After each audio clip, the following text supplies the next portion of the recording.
Hi అందరికి, నేను స్వరూప. కో payment అంటే ఏమిటి అని చెప్పేసి కొంతమంది కస్టమర్స్ నన్ను అడిగారు.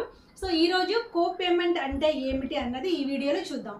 హెల్త్ ఇన్సూరెన్స్ లో కో పేమెంట్ అనే ఆప్షన్ ఉంటుంది అనమాట. హెల్త్ ఇన్సూరెన్స్ తీసుకునేటప్పుడు ఏ కంపెనీ అడ్వైజర్ అయినా కూడా ఒక మంచి ప్లాన్, అన్ని రకాల బెనిఫిట్స్ అందేలాగా చెప్తారు ఒక కస్టమర్ కి. కొంతమంది కస్టమర్స్ ఉంటారనమాట, ఇందులో ప్రీమియం ఎక్కువగా ఉంది కదా, సో తక్కువ ప్రీమియం ఉన్న ప్లాన్స్ ఏమైనా ఉన్నాయా అని అడుగుతారు.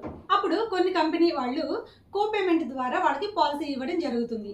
అప్పుడు ప్రీమియం అన్నది తక్కువ పడుతుంది అనమాట.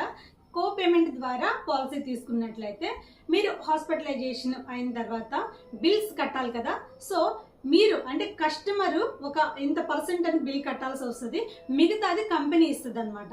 అదే ప్రీమియం ఎక్కువైనా కూడా కో పేమెంట్ లేకుండా కనుక మీరు పాలసీ తీసుకున్నట్లయితే మొత్తం బిల్లు కూడా కంపెనీ కడుతుంది.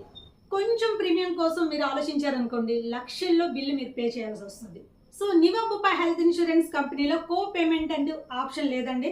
సో మీకు కనుక కో పేమెంట్ లేకుండా ఒక మంచి ప్లాన్ కావాలి అని మీరు అనుకుంటే కనుక నన్ను కాంటాక్ట్ అవ్వండి, మీకు సూట్ అయ్యే ఒక మంచి ప్లాన్ ఇస్తాను. సో ఇంకెందుకు ఆలస్యం, హెల్త్ పాలసీ తీసుకోండి, క్యాష్లెస్ ట్రీట్మెంట్ చేయించుకోండి, అవసరానికి యూజ్ అవుతుంది. అలాగే నా ఛానల్ని సబ్స్క్రైబ్ చేసుకొని నాకు సపోర్ట్గా ఉండండి. వీడియోస్ లైక్ చేయండి, షేర్ చేయండి.